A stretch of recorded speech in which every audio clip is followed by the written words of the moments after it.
আৰ.জি. বৰুৱা কলেজত আত্মৰক্ষাৰ প্ৰশিক্ষণ শিবিৰ প্ৰায় ৬০গৰাকী ছাত্ৰীৰ অংশগ্ৰহণ মাষ্টাৰ দেৱজিৎ গগৈ আৰু বৰ্ণালী গগৈৰ প্ৰশিক্ষণ প্ৰদান যোৱা ১ৰ পৰা ৭ মাৰ্চলৈ গুৱাহাটীৰ ৰাধা গোবিন্দ বৰুৱা মহাবিদ্যালয়ৰ প্ৰাংগণত অনুষ্ঠিত হয় ৭দিনীয়া আত্মৰক্ষাৰ প্ৰশিক্ষণ শিবিৰ ITF টাংছুডু স্পৰ্টছ এছ'চিয়েশ্যন অৱ আছামৰ সহযোগত কলেজখনৰ মহিলা অধ্যয়ন কোষৰ উদ্যোগত অনুষ্ঠিত এই শিবিৰত প্ৰশিক্ষণ গ্ৰহণ কৰে প্ৰায় ৬০গৰাকী ছাত্ৰীয়ে এই বিনামূলীয়া শিবিৰত প্ৰশিক্ষণ প্ৰদান কৰিলে ITF টাংছুডু স্পৰ্টছ এছ'চিয়েশ্যন অৱ আছামৰ সম্পাদক মাষ্টাৰ দেৱজিৎ গগৈৰ লগতে মহিলা প্ৰশিক্ষক বৰ্ণালী গগৈয়ে আজিৰ সমাজত এজনী ছোৱালী সুৰক্ষিত হৈ চলাফুৰা কৰিবলৈ যিখিনি আত্মবিশ্বাসৰ প্ৰয়োজন সেয়া প্ৰদান কৰাই লক্ষ্য আয়োজকৰ অভিজ্ঞতা সম্পন্ন প্ৰশিক্ষকদ্বয়ৰ পৰা ফিজিকেল ফিটনেছ আৰু আত্মৰক্ষাৰ সৰু সৰু কৌশল শিকিছে ছাত্ৰীসকলে এনে সুন্দৰ কাৰ্যসূচীৰ সৈতে জড়িত হোৱাৰ বাবে প্ৰশিক্ষক দেৱজিৎ গগৈ আৰু বৰ্ণালী গগৈক কৃতজ্ঞতা জ্ঞাপন কৰে আৰ.জি. বৰুৱা কলেজৰ অধ্যক্ষ প্ৰাণজিৎ কুমাৰ নাথে অনুষ্ঠানটো এতিয়া আমাৰ ৰাধা গোবিন্দ বৰুৱা মহাবিদ্যালয় প্ৰতিষ্ঠাৰ যিটো মেইন তেওঁ ক্ৰীড়া জগতৰ লগতেই জড়িত আছিল তাৰ লগতেই সংগতি ৰাখি আমি এই ফিমেল ষ্টুডেণ্টছবিলাকৰ তেওঁলোকৰ সেল্ফ ডিফেন্স সম্পৰ্কত কিছু সজাগতা আৰু তেওঁলোকক বৰ্তমান সমাজত বৰ্তমান পৰিস্থিতিত খাপ খুৱাই তেওঁলোক যাতে চলিব পাৰে তেওঁলোকৰ যাতে কোনো ধৰণৰ বিপদ বা তেনেকুৱা আহুকালৰ সৃষ্টি নহয় তেওঁলোকক মানে ব্যক্তিগতভাৱে তথা সমাজৰ প্ৰতি যিটো তেওঁলোকৰ দায়বদ্ধতা এইখিনি সম্পৰ্কে এটা মানে ক্লিয়াৰ এটা প্ৰশিক্ষণ টাইপতে আমি এই অভিযানটো অৰ্গেনাইজ কৰি আহিছোঁ আৰু তাৰ বাবে মই ধন্যবাদ জনাইছোঁ আৰু ৰাধা গোবিন্দ বৰুৱা মহাবিদ্যালয়ৰ উইমেন ষ্টাডিজ চেল তেওঁলোকে এইটো প্ৰতিবৰ্ষতেই মানে অনুষ্ঠানটো অনুষ্টুপীয়াকৈ হ'লেও চলাই আহিছে এইবাৰ আমি অলপ ছাত্ৰ ছাত্ৰীৰ সংখ্যা বেছি দেখিবলৈ পাইছোঁ মই তেওঁলোকক আৰম্ভণিতেই কৈছিলোঁ যে apart from this our institutes students আমি অলপ কমিউনিটিকো ইনভলভ কৰাব লাগে ইন ফিউচাৰ আমি কমিউনিটিক যিমান পাৰোঁ ইনভলভ কৰাই দিম এই সম্পৰ্কে আমি এটা প্ৰচেষ্টা অব্যাহত ৰাখিছোঁ এইখিনিতে মই আকৌ আমাৰ এই অনুষ্ঠানৰ লগত ওতপ্ৰোতভাৱে জড়িত বৰ্ণালী গগৈ আৰু দেৱজিৎ গগৈ ডাঙৰীয়াক তেওঁলোকৰ সমাজৰ প্ৰতি যিটো দায়বদ্ধতা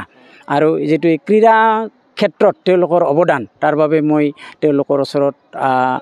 অনুষ্ঠানৰ হৈ ৰাধা গোবিন্দ বৰুৱা মহাবিদ্যালয়ৰ হৈ শলাগৰ শৰাই আগবঢ়াইছোঁ বিগত 7টা বছৰে ৰাধা গোবিন্দ বৰুৱা মহাবিদ্যালয়ত ছাত্ৰীসকলৰ বাবে এনেদৰে আত্মৰক্ষাৰ শিবিৰ অনুষ্ঠিত কৰি আহিছে মহিলা অধ্যয়ন কোষে এনে শিবিৰৰ দ্বাৰা মহাবিদ্যালয়খনৰ ছাত্ৰীসকল আত্মৰক্ষাৰ দিশত উপকৃত হ'ব বুলি আশাবাদী মহিলা অধ্যয়ন কোষৰ সম্পাদক কবিতা ভূঞা যোৱা 7 বছৰে ৰাধা গোবিন্দ বৰুৱা মহাবিদ্যালয়ৰ মহিলা অধ্যয়ন কোষে এই অনুষ্ঠানটো আৰম্ভ কৰিছে যিটো সেল্ফ ডিফেন্স ট্ৰেইনিং কেম্প বুলি আমি কওঁ যাতে আমাৰ ছোৱালীখিনিয়ে তেওঁলোকৰ নিজৰ সুৰক্ষা ব্যৱস্থাটো নিজে গ্ৰহণ কৰিব পাৰে আমি এইটো ফ্ৰী অফ কষ্ট য'ত কোনো খৰচ নোহোৱাকৈ বা ফিজো আমি নলওঁ তেনেকৈ আমি এই প্ৰচেষ্টাটো আগবঢ়াই আনিছোঁ আৰু এই ক্ষেত্ৰত দেখা যায় ছোৱালীখিনি আমাক বহুত ছাপৰ্টিভ তেওঁলোকে অংশগ্ৰহণ কৰিছে আৰু তেওঁলোকে আগলৈ আৰু আমি এডভান্স কোৰ্চ দিয়াৰ কাৰণে আমি প্ৰচেষ্টা ৰাখিম বুলি ভাবিছোঁ এইবাৰটো 60ৰ ওপৰত আছে কলেজৰ ষ্টুডেণ্টছ মৰ্ণিং হয় 8টাৰ পৰা হয় 9:30 to 10 দুটা ছেশ্যনছকৈ কৰাই দিওঁ 7 days হয় যদিও একচুৱেলি ছেশ্যন কাউণ্ট কৰিলে আমাৰ 10 দিন মানৰে হয় কাৰণ আমি দুটা ছেশ্যনে প্ৰায় কভাৰ কৰোঁ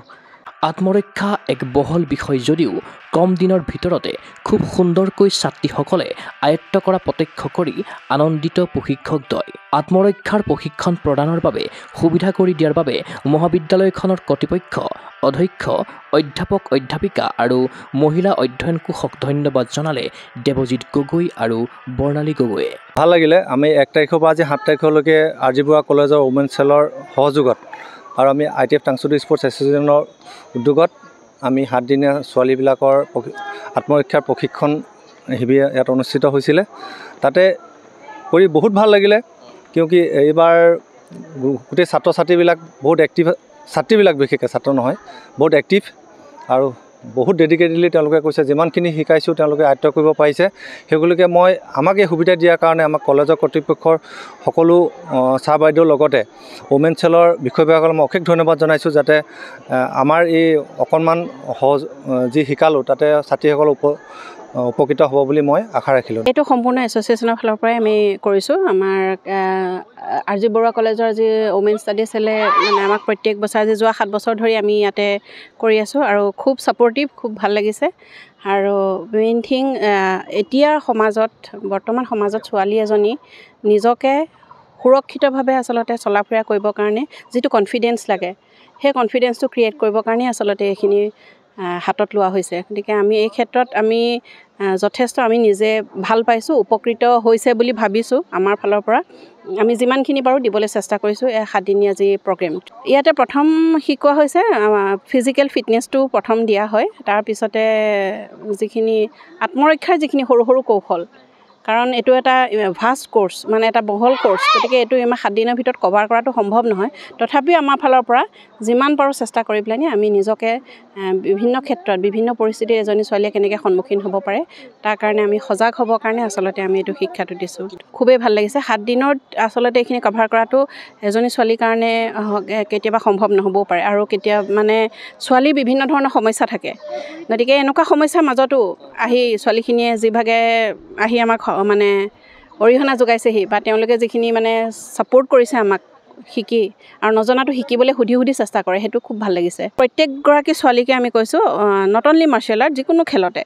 মাৰ্চিয়েল আৰ্টৰ ক্ষেত্ৰতো আমি প্ৰথম আগস্থানেই দিম। তথাপি আমি যিকোনো ক্ষেত্ৰতে যদি খেলৰ কাৰোবাৰ ইচ্ছা আছে বা ডেভেলপ কৰিবলৈ চেষ্টা মানে আগ্ৰহী প্ৰকাশ কৰে, তেতিয়াহ'লে আমি সম্পূৰ্ণৰূপে সহযোগ কৰিম বুলি আমি তেওঁলোকক আশ্বাস দিছোঁ আৰু কৈছোঁ যে আমাৰ লগত এটলিষ্ট বা কলেজৰ শিক্ষক শিক্ষয়িত্ৰীসকলৰ লগত যোগাযোগ কৰি মানে আমাক জনাবৰ কাৰণে আমি যিমান পাৰোঁ আমাৰ ফালৰ পৰা চেষ্টা কৰিম। আৰু আমি এই ক্ষেত্ৰত সফলো হৈছোঁ। আমাৰ এই কলেজৰ পৰা এগৰাকী ছোৱালী আমাৰ নেশ্যনেল ইণ্টাৰনেশ্যনেল লেভেললৈকো আমি লৈ যাবলৈ আমি চেষ্টা কৰিছোঁ। উল্লেখ্য যে আৰ জি বৰুৱা কলেজৰ অধ্যক্ষৰ উপস্থিতিত শুক্ৰবাৰে পুৱা শিবিৰত অংশগ্ৰহণ কৰা সকলো ছাত্ৰীক এখনি মানপত্ৰেৰে কৰিলে উৎসাহিত। ক্ৰীড়া অনুৰাগীৰ আশা এনে প্ৰশিক্ষণ শিবিৰৰ আচলত ধৰি আৰ জি বৰুৱা কলেজৰ এইসকল ছাত্ৰী আত্মৰক্ষাৰ দিশত হৈ উঠক দক্ষ। ভিডিঅ' জাৰ্নেলিষ্ট জৱান ৰাভাৰ সহযোগত চিন্ময় বৰাৰ প্ৰতিবেদন, গগৈ স্পৰ্টছ এনে।